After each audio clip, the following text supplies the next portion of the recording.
Hi there. Kom ons gaan nou aan met hoofstuk 2 van I Am David. Okay, so remember he got to Salonika on a van and a boat to Italy, and then he swam to the coast of Italy when the sailors found him. So now he's on the coast of Italy. So David washed himself. Why did he wash himself? To get rid of everything that reminded him of the camp. And then he stayed in a cave. So he was looking for a place to stay where he would be safe. So this was the requirements. So let me go. Requirements.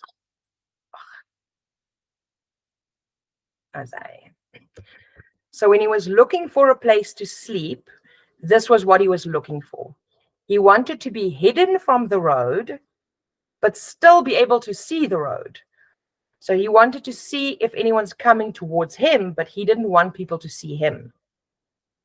He wanted a place to sleep that was far from the closest house so that people don't find him. And he wanted a space to lie down so that he can sleep and rest throughout the day. Okay. David was also looking for something to eat, and he found oranges to eat. Okay, so David's biggest asset. So die ding wat vir hom die meeste gehelp het, was dat hy baie tale kon praat. So David's biggest asset was that he could speak many languages. So why was this an asset? This was an asset because he could understand people and talk to people in different places. So daar was baie ander mense in die dorpies waartoe hy gegaan het en mense wat hy ontmoet het langs die pad.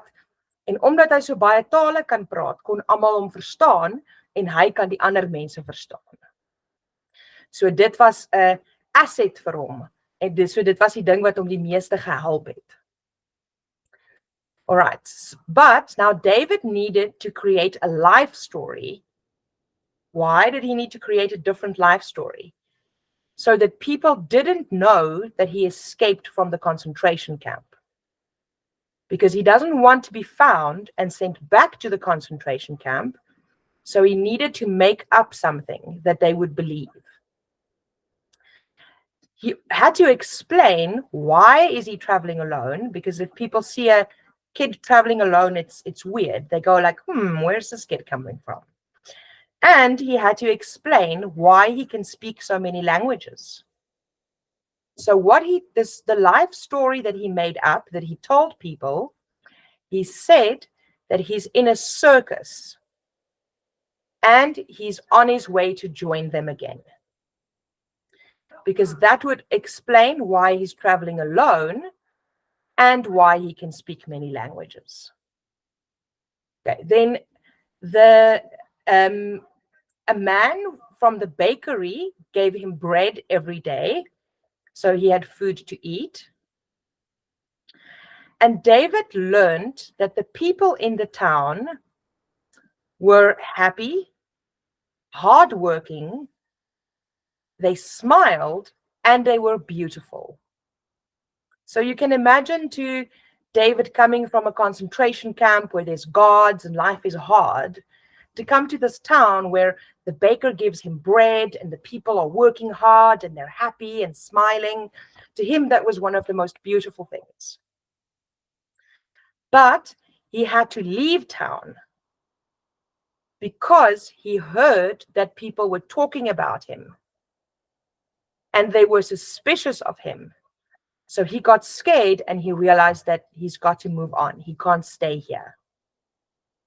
And that's chapter 2. And because it was so short, let's do chapter 3 as well. Okay, so in chapter 3, now David had left the village and he's walking on his way to Denmark, but he lost his compass. He was upset because now he doesn't know which way to go. Because the compass points north and he had to travel north to get to Denmark. But if he doesn't have the compass, then he doesn't know which way to travel. So what he did was he figured out that without the compass, he could still figure out where north is, because he would look at the sun every morning and night so that he can find out where north is. Because the sun rises in the east and sets in the west, so then he can see which side north must be. So he could tell the direction by looking at the sun. Then David met some English tourists, and so some English tourists helped him and offered him some money and some sandwiches. No, David helped the English tourists. Helped some English tourists. And then they offered him some money and sandwiches. David couldn't smile because he grew up in the concentration camp and he had a very difficult life growing up. So he never learned how to smile. There was never anything to smile about where he lived in the concentration camp. The only thing that David wanted was to be free and find his family. So the woman was suspecting him of being a thief because he didn't smile. People don't trust someone who doesn't smile. So David didn't accept the money. He said, no, I don't want your money. And the reason why he didn't want the money is because he knew the woman thought he was a thief. And he didn't like that. And David wanted to show them that he was not like them. And he wanted to help. But he didn't need anything from them. So hy was gaaf en het uit liefde uit die mense gehelp. Maar die vrou het gedink, hierdie ouetjie is bietjie dodgy want hy glimlag nie. En dalk is hy net 'n dief. So toe hulle vir hom geld wou gee, toe wil David dit nie vat nie, want hy wou vir hulle wys, ek is beter as julle. Ek het julle gehelp omdat ek wou. Dis vir my lekker om mense te help, nie omdat ek iets nodig het nie. En omdat hy dit gedoen het, was hulle baie verbaas en het gedink, wow, hierdie kind is eintlik baie nice. En toe gee hulle vir hom 2000 lire. Okay, so lire is die geld wat hulle in Italië gebruik. So, he didn't want to accept their money because the woman thought he was a thief. And David wanted to show them that he was not like them and he wanted to help. But he didn't need anything from them. So they gave him 2000 lire. Okay, and then he said David didn't like Angelo. Why didn't he like Angelo? Because Angelo was a grown man and he was free. But he still didn't make decisions for himself. He didn't make his own decisions. He let other people make up his mind for him.